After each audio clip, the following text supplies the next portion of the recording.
Greetings and welcome to MAGI Methodology, Income, and other updates.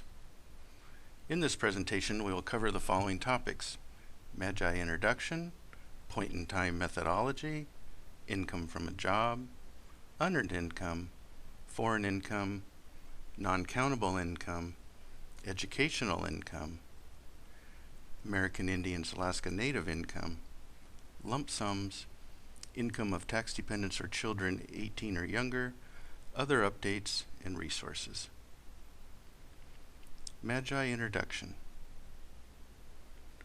Modified Adjusted Gross Income, or MAGI, is how income is calculated for MAGI-based Apple Health or Medicaid and Children's Health Insurance Program, or CHIP, Apple Health for Kids with Premiums, programs.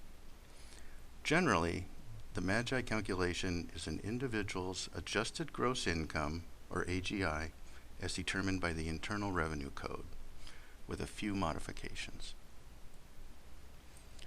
What is the definition of adjusted gross income? Adjusted gross income, or AGI, is an individual's total gross countable income minus allowable deductions. This amount is reported on line 7 of the IRS 1040 form. What makes AGI into MAGI? MAGI includes interest, Social Security and Railroad Retirement, and foreign income, in addition to adjusted gross income. These types of income will be reviewed later in this presentation. With a few exceptions, MAGI does not include educational income, American Indian Alaska Native income, lump sums, and income from tax dependents and children age 18 and younger. These types of income will be reviewed later in this presentation. Part of the AGI calculation includes deductions from gross income. These deductions follow IRS rules. Some of the deductions have yearly limits and some are variable. Countable MAGI income is reduced by amount equal to 5 percentage points of the federal poverty level, or FPL, based on household size to determine net income. Here is the MAGI calculation. Total MAGI income is countable income minus allowable IRS deductions minus the 5% federal poverty level disregard. Point-in-time methodology. Point in time means that the income is received or is likely to be received in the month in which the person submits an application or renewal for Washington Apple Health, or the month in which the agency completes a redetermination of coverage, with the following provisions. The following calculations are used to calculate a monthly income for individuals paid more than once a month. When individuals are paid weekly, just multiply their expected income by 4.3. When individuals are paid every other week, just multiply their expected income by 2.15. For individuals paid less than once a month, individuals can use an average to calculate monthly income. A good example of this type of income is self-employment income. When the income varies seasonally, an individual can choose to average or use point-in-time methodology when reporting income. For example, an individual works as an orchard worker who works more than during the summer months. It is in his family's best interest to take an average of the yearly income than to report the individual's income throughout the year, as the summer months may put the family over income for Apple Health during the summer months. Now let's review income from a job. What is income from a job? Income from a job is income that is received from working and may include wages, salaries, tips, commissions, and bonuses. Wages and salaries also include sick pay, annual leave, and severance pay. The taxable gross amount of earnings are used to determine MAGI eligibility. Mileage reimbursement or similar non-taxable reimbursements are not included. Income from a job is reported on line 7 of the IRS 1040 form. Now let's review unearned income. What is unearned income? Unearned income is income received from a source other than employment.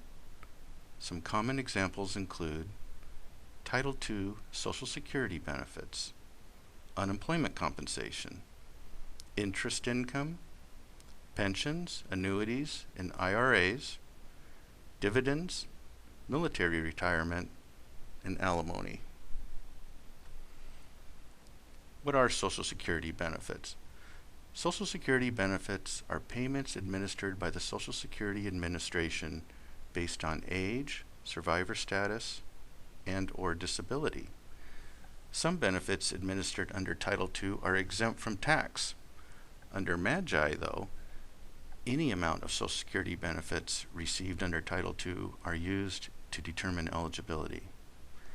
Countable Social Security benefits under Title II include retirement benefits, disability benefits, or SSDI, dependent benefits, and survivor benefits. SSDI versus SSI.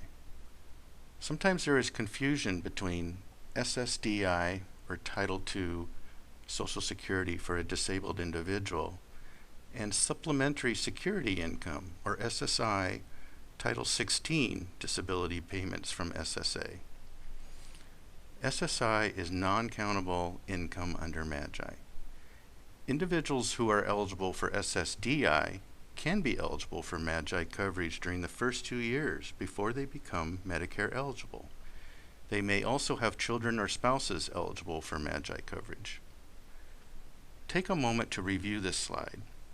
Additional differences between SSDI countable income and SSI non-countable income are displayed in the table.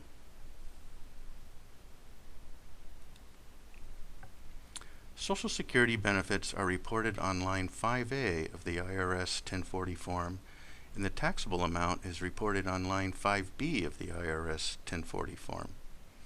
As a reminder, under MAGI methodology, all Title II Social Security benefits are countable. What are dividends? Dividends are distributions of property or income of an individual receives for owning stock in a corporation or interest in a partnership, an estate, a trust, an S corporation, or an association that is taxable as a corporation. Keep in mind that dividends are taxable income and countable for MAGI eligibility. Qualified dividends are listed separately on the tax form and reported on line 3A of the IRS 1040 form. What are pensions, annuities, and IRAs? Pensions, annuities, and individual retirement accounts, or IRAs, are typically fixed sums of money that are paid to individuals for the rest of their life, whether invested by an individual themselves, their employer, or a combination of both. Generally, these income types are taxable and countable for MAGI eligibility. However, there are some exceptions. The rules around these exceptions are complicated and depend on that individual's specific circumstances. IRA distributions, pensions, and annuities can be found on line 4A and 4B of the IRS 1040 form. For determining income eligibility for MAGI-based programs, we would count anything that's listed in box 4B or 4A. What are capital gains and losses? The financial gain or loss from the sale or exchange of a capital asset. A capital asset includes property such as your home or car, as well as investment property or stocks or bonds. Capital gains and losses can be received one time or anticipated over time and ongoing, depending on the individual's circumstances. Some examples of capital gains and losses are sale of assets for a business that is still operating, sale of houses for individuals who have numerous rentals, sale of stocks, shares, or other investments. Some examples of non-countable capital gains and losses are sale of assets for a business that is no longer operating, one-time sale of a house or property, an individual anticipates the gain or loss to be a one-time occurrence. Capital gains and losses are reported on Schedule 1 form of the 1040, line 13. What is interest income? Interest is income earned from investments that pay interest, such as savings accounts, money market accounts, or certificates of deposit. Whether interest income is taxable or not, for the purposes of determining MAGI eligibility, all interest income received or accrued is countable. Amounts that are non-taxable are listed separately on the IRS Form 1040. For determining income eligibility for MAGI-based programs, we would count anything that is listed in box 2A and 2B, depending on the income. What is alimony income? Alimony is income received from a spouse or former spouse under a divorce or separation instrument, decree, or court order. It does not include voluntary payments or child support payments. Alimony can be called spousal maintenance or spousal support in a decree or court order. Alimony is a tax deduction. The Tax Cut and Jobs Act limited this deduction to court-ordered amounts made after 12/31 of 2018. Alimony income can be found on line 11 of the IRS Schedule 1 1040 form. What is unemployment compensation? Unemployment compensation is income received under the compensation laws of the United States or a state, such as state unemployment insurance benefits, benefits paid to an individual by a state or the District of Columbia from the Federal Unemployment Trust Fund. All unemployment benefits are taxable and countable for determining MAGI eligibility. Unemployment compensation can be found on line 19, Schedule 1, IRS 1040 form. There are many other sources of taxable income. Here are some of the more common types: per capita income, net operating loss, gambling, lottery, or raffle winnings, jury duty pay, rewards including Nobel, Pulitzer, or other prize, strike or lockout benefits, whistleblowers award, compensation received for donation of blood, plasma, egg, embryo, or other body parts, and unearned income in kind. This type of income will be listed on line 21 of Schedule 1 IRS 1040 form. Foreign income. For AGI, foreign income is exempt from tax per Section 911 of the IRC. Under MAGI, however, it is countable income. This can include any earned or unearned income from a foreign source, including but not limited to wages, salaries, pensions, annuity, or housing. All foreign money received is converted into US dollars using the latest exchange rate. Some examples can include pensions from another country, earned income from another country, dividends from offshore gambling casinos, or rental income from property in another country. Non-countable income. Non-countable income is not asked for or collected in Washington Health Plan Finder during the application process. Some examples include bona fide loans, federal income tax returns, child support payments, Title 4E and state foster care maintenance payments, need-based assistance from other agency, veterans' disability and educational benefits, non-taxable time loss benefits or LNI benefits, child support payments, gifts or inheritance, and SSI. Educational income. Income from educational assistance programs used for educational purposes is not countable. These can include programs administered by Title IV of the Higher Education Amendments, Department of Education, Veterans Administration, Bureau of Indian Affairs, or Carl D. Perkins Vocational and Technical Education Act. Educational benefits such as scholarships, awards, fellowship grants used for educational purposes are not countable income when determining MAGI eligibility. Some common examples include Pell Grants, State Need Grant, GI Bill payments, state and federal work study, etc. American Indian, Alaska Native. For the purposes of determining MAGI eligibility for Apple Health, certain types of income that American Indian, Alaska Native individuals receive is not countable. Take a moment to review this slide. As you can see, earned income that is related to the exercise of treaty rights is not countable, but it may be reported to the Employment Security Department. Through the application process in Washington Health Plan Finder, only per capita income distributions are asked for as income. Lump sums. What is a lump sum? A lump sum is a one-time payment received, and payments are not anticipated to be received again or on a continuing basis. Lump sums are only countable income if they are a countable source of income and they're received in the month of application. Lump sums are a difficult concept. Let's walk through some scenarios together. Scenario 1. Josephina applies for coverage in February and receives $12,000 in March from a fishing job in Alaska. She fishes twice a year. Is this countable income?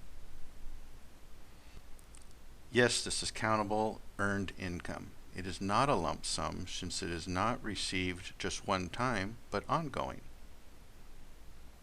Scenario 2. Maria applies for coverage in July. She sells business property in July and receives a capital gain of $10,000. This is Maria's only business property. She does not anticipate any more sales in the future. Is this countable income? Yes, this is countable income for the month of application only. This lump sum would not be countable ongoing for Apple Health. However, if a client is eligible for a QHP or in a mixed household, it is in their best interest to average this income over the course of the year for reconciliation of their taxes, as it's countable income for the year for a qualified health plan. Income of tax dependents or children age 18 or younger. Income of tax dependents or children age 18 or younger is only countable when it meets the tax filing threshold required for a single tax filer. This rule applies regardless if the individual expects to file a tax return or not. This slide shows the 2018 tax filing threshold requirements. As you can see, there are different limits for earned and unearned income.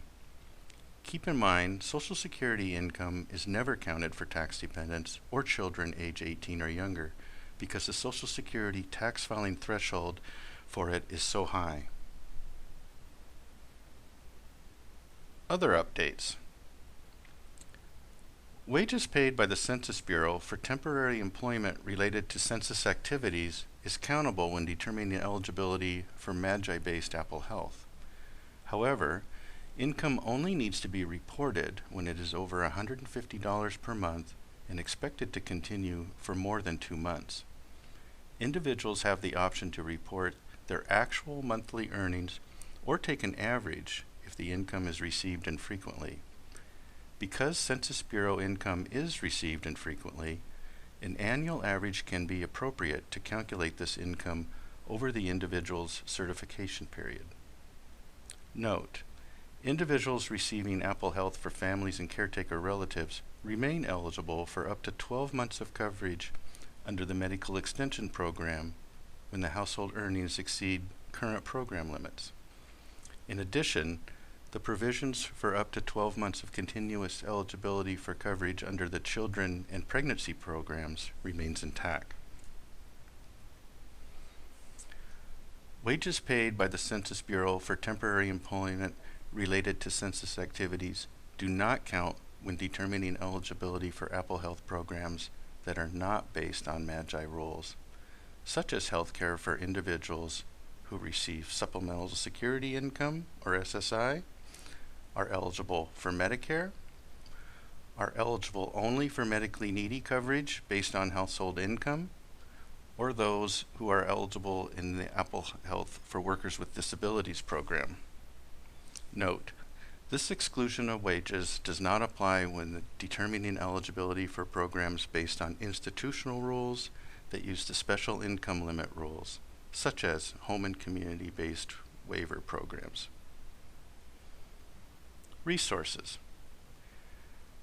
For more resources and training materials regarding Apple Health or Medicaid, please visit the Healthcare Authority's Training and Education webpage at the link shown on this slide.